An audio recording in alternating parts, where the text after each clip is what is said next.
Many thanks for joining us on the program this evening, and Temple Ashadio, welcome on board.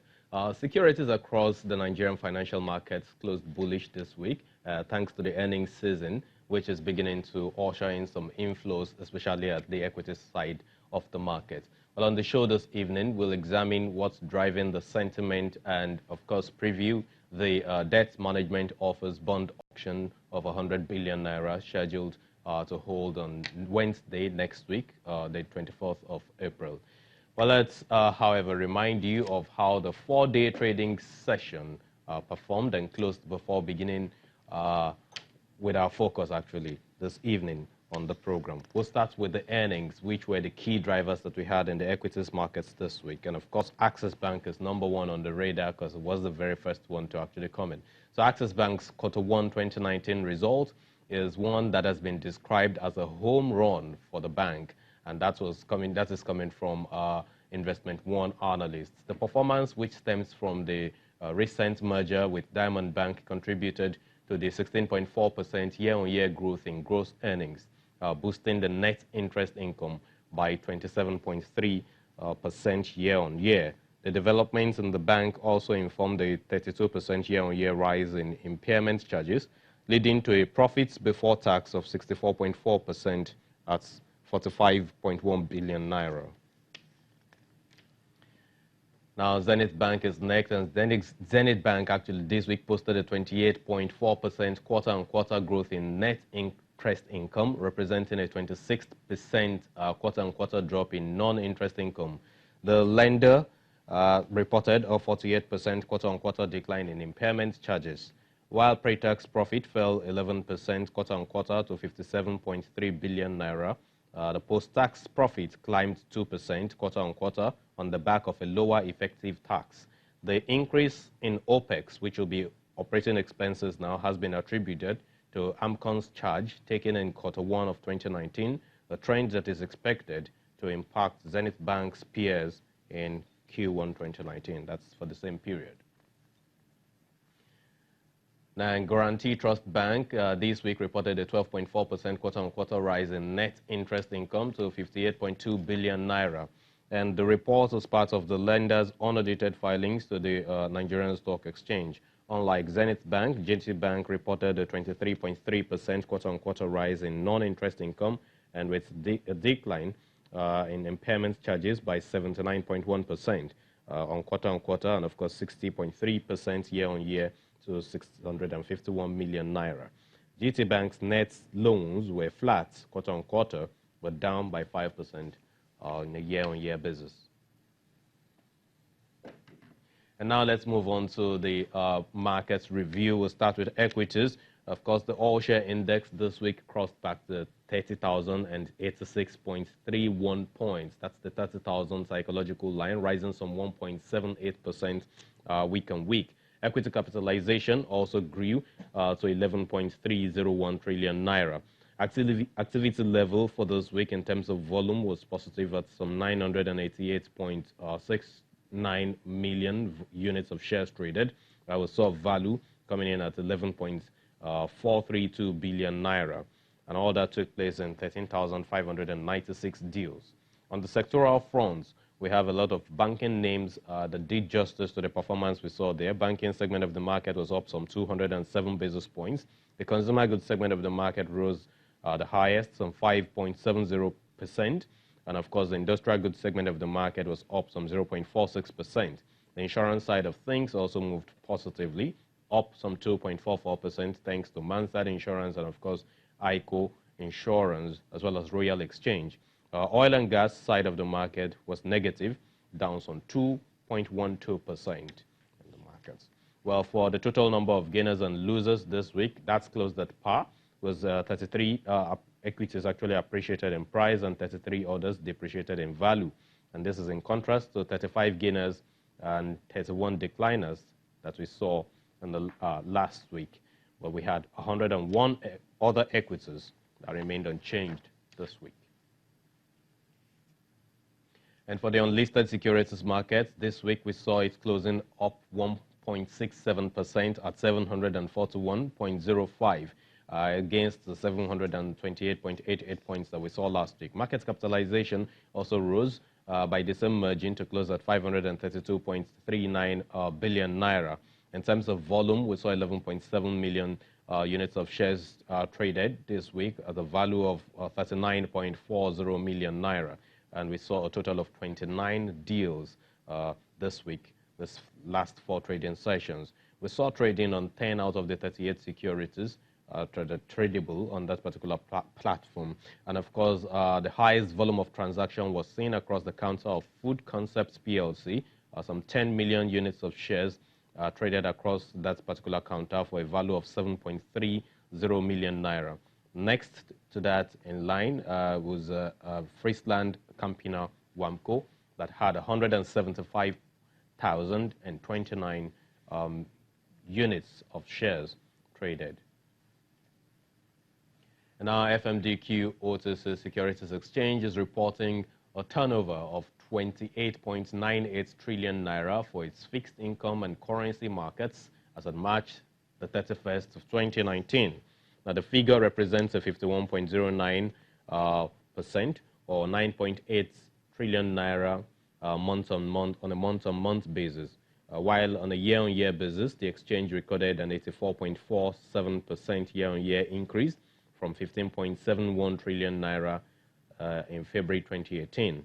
Now, treasury bills and foreign exchange markets remain the major drivers of the turnover, jointly accounting for 75.71% of turnover in March 2019, which was a 2.17 percentage points lower than their contribution in February 2019. And now the fixed income markets closed bullish this week, with average yields falling 10 basis points week to date to settle at 13.25%. That's for treasury bills precisely. Now the bond section wasn't also left out, as average yield compressed some 6 basis points week on week to close at 14.08%. And joining us now to analyze this trend in the markets, basically, is a research analyst with Zcrest Capital, Nnamdi Olisaeleuka. Good evening. Thanks for joining us again on Capital Markets. Good evening, Temple. Thank you for having me. So it looks like the bond and the treasury bill side of the market is where we have a lot of interest now, to the extent that we're even having some tradable and listed companies beginning to float bonds again, which is a comeback sort of the corporate side of things. I'm talking about ETI, that's EcoBank Transnational Incorporated, floating some $450 million worth of bonds. All right, so ETI, the corporate Eurobond market, witnessed some activity in the primary segment the previous week. We saw EcoBank come to issue about $450 million worth of dollar securities, which was issued at a rate of 9.75%. Okay. It's met with total order size of about $160 million. And then in post-trading activities following the issuance, we've seen significant interest. And what we see driving that interest is that in the corporate Eurobond market, that's the Nigerian corporate Eurobond securities. Yeah. We've seen a lot of maturities coming up this year, and we've seen some bonds that are callable also. So it's kind of making investors to position in longer dated securities, which are not so much. So we've seen a lot of interest on the longer dated tickers like the Fidelity Bank 2022 bond, the Zenith 2022 bond, the Access 2021 senior bond, and ETI has witnessed robust demand following its issuance.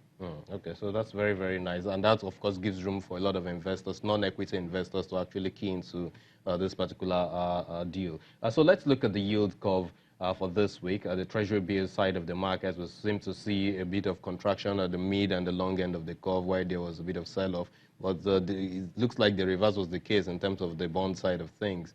More like we saw a bit of sell-off at the long side of the curve on that side of the markets. Yeah, so for the bond market, it's been a little quiet of late, the past 2 weeks, since the Debt Management Office announced that they would issue a 30-year Naira bond.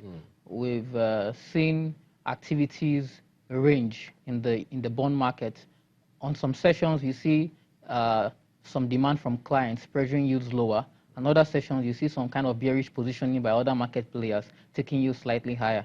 So in that section of the market, we've seen bond yields being supported at around 14.3% on average, and we've seen resistance around 14.7%. So typically what you see is that once the yields begin to drop towards 14.3% and below, market players begin to take profit or open short positions. And once they begin to ride above 14.5 towards 14.7% on some of the securities, you see market players begin to cherry pick and buy some of those securities back down to the 14.5% level. So that's what we've seen in the bond market. In the treasury bills market, the market is largely driven by the interventions of the central bank. And in the past 2 weeks, there's been no OMO auctions. The last OMO auction was on the 4th of April. So the only OMO By the way, auctions, why is that? Okay, so the only OMO auctions we've had this month has been on the 2nd and on the 4th of April. So on the 2nd of April, we had a significant size of a mop-up of about almost 300 and something billion because of the FAC inflows into the system. So the CBN came out and mopped up those securities at 13.04% on the 1-year dated security following the NTB auction. But and also issued another OMO auction on the 4th of April, where we had OMO maturities. But if you look at the profile of OMO maturities between Q2 and Q3 2019, you'll find out that it's a lot of 2018. Q3 OMO maturities this Q2 and Q3. Maturities, yeah, Q2, Q3. You find out that the maturity profile is depressed. There are very few maturities because of last year we had the government refinance TBills via Eurobond offerings, and the central bank had, since there was rollover of securities, they had to issue only less. So those securities maturing this Q2 and Q3 are very minimal. So because of the minimal maturities, we've not seen so much boost to system liquidity, which normally happens from OMO maturities coming into the system. So since system liquidity has been constrained, the CBN has stayed away from issuing OMO auctions in the past 2 weeks. So what we saw this week is that the market was relatively flat on the Monday, Tuesday, and Wednesday session.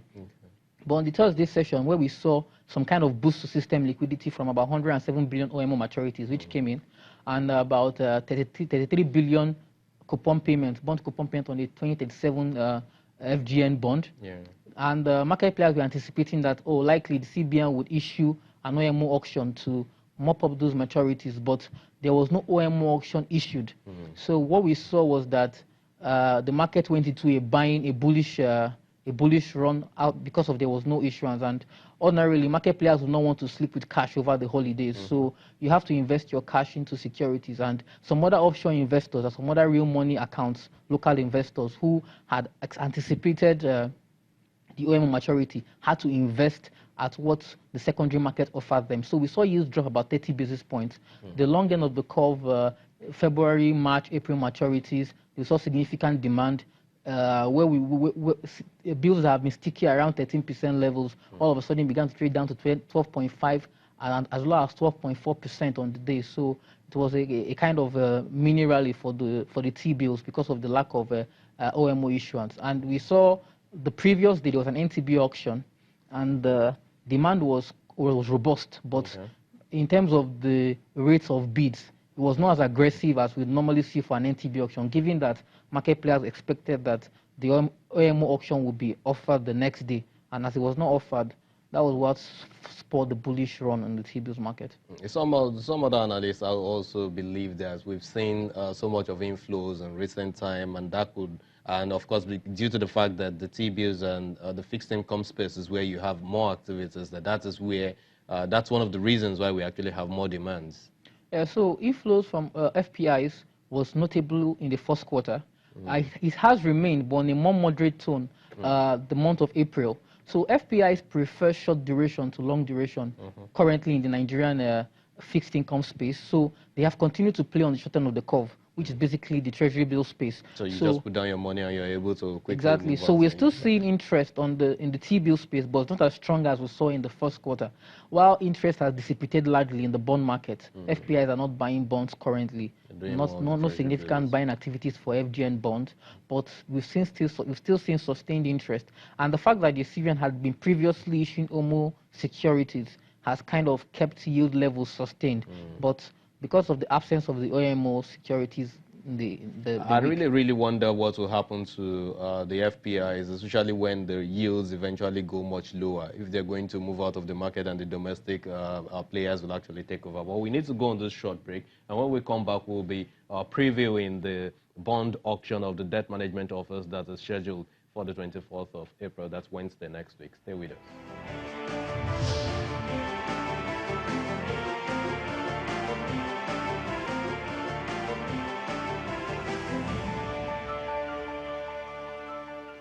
So welcome back to the program. It's Capital Markets. Now, the Debt Management Office has scheduled its April 2019 monthly auction for Wednesday, the 24th. And from the last auction, we saw significant rate cuts across all tenors to around 13.5% on the back of some 92 billion naira sales to non-competitive bidders.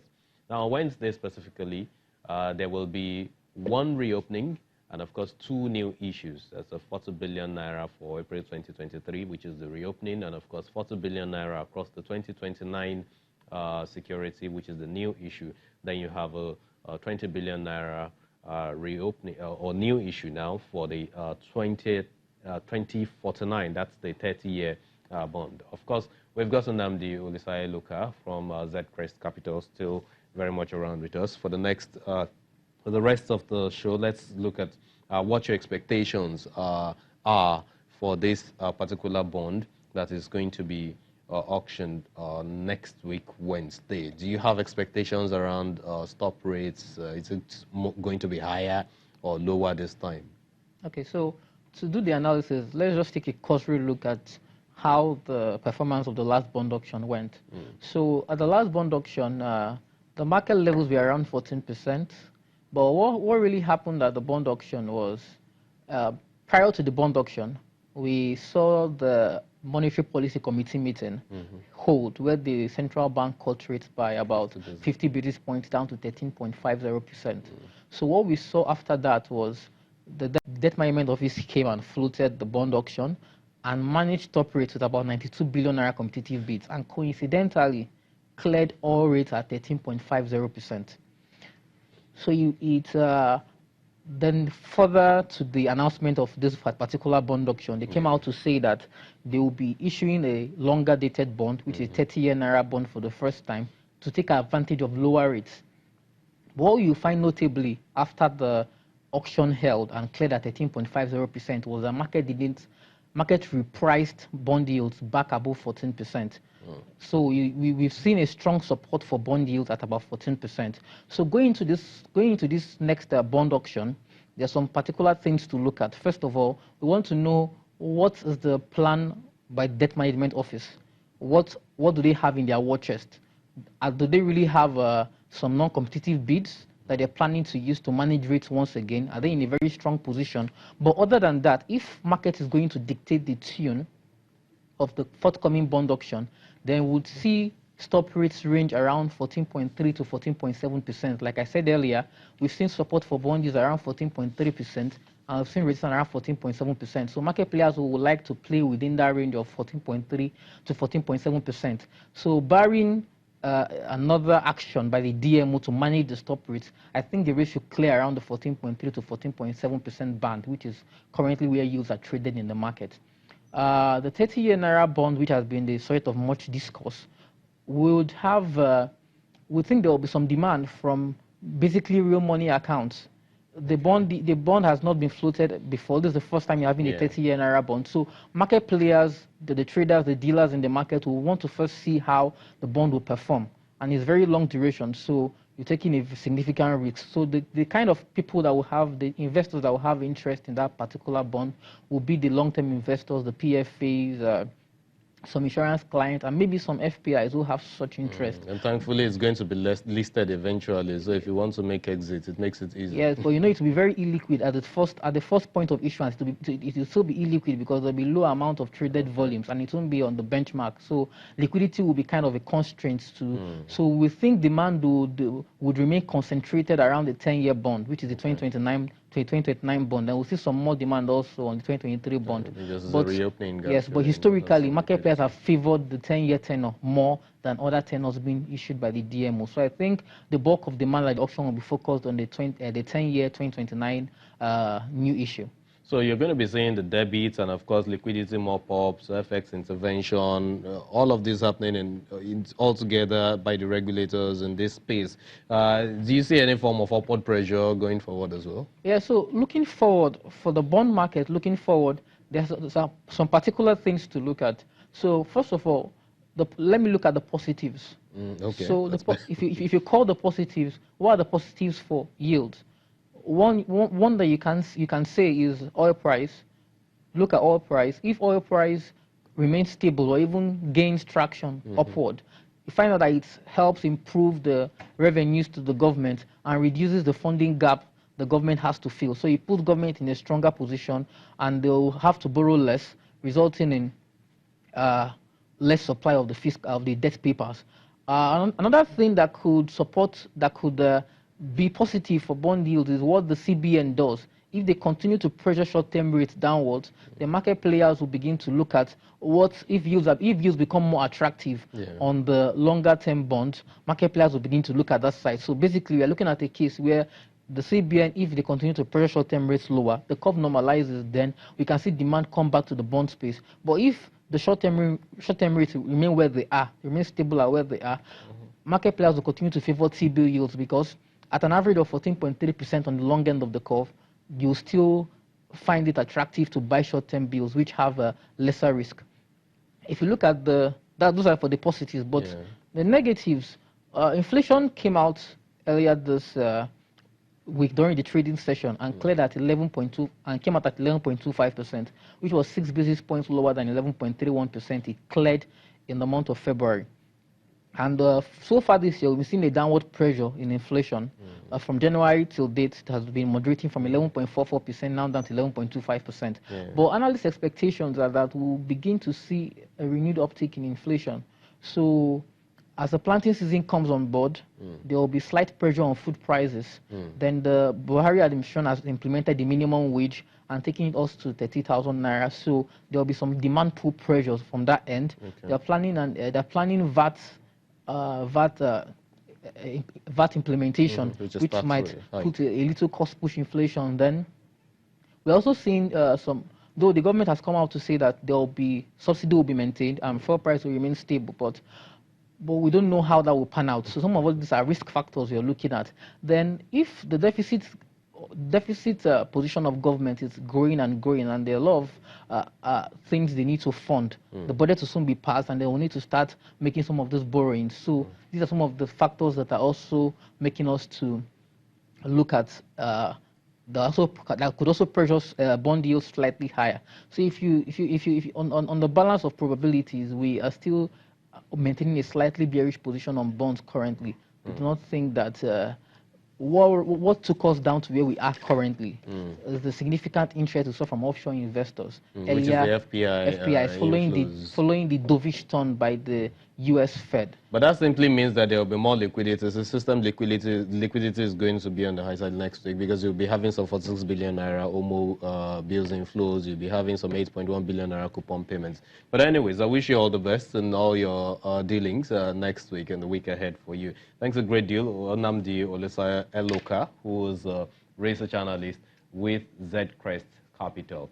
We appreciate your time. Well, the week ahead, we expect SACO PLC to visit the Nigerian Stock Exchange for its facts behind the listings of its shares. And of course, that will be followed by closing the gong. That will be on Tuesday, April the 23rd.